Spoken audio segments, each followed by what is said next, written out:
On the 25th of June 1876, the Battle of Little Bighorn began when American Lieutenant Colonel George Armstrong Custer led Federal troops against the combined forces of the Lakota Sioux, Northern Cheyenne, and Arapaho Plains Indians.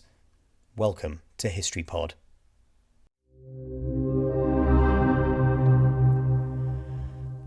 The Black Hills of South Dakota were sacred to the Plains Indians and had been recognized as such in the Fort Laramie Treaty of 1868.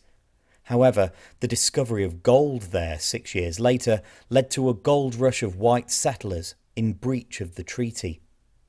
Sitting Bull inspired fellow Plains Indians to form an alliance against the invasion of their lands, and by late spring 1876, thousands of warriors had joined him at the Little Bighorn River in an area they referred to as the Greasy Grass.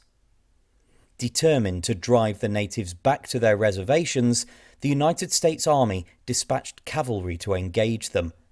When Custer, leading the 7th Cavalry Regiment, spotted a Sioux camp on the 25th of June, he decided to attack it with his 600 men.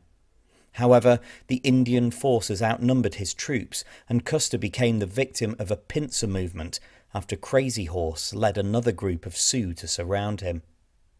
Within an hour, Custer and his men were dead, having been overwhelmed by up to 3,000 warriors. Also known as Custer's Last Stand, the Battle of Little Bighorn was one of the most significant clashes of the Great Sioux War of 1876. News of the defeat prompted outrage amongst many white Americans, and, over the next year, the Sioux gradually surrendered to the United States Army after continued attacks against their property.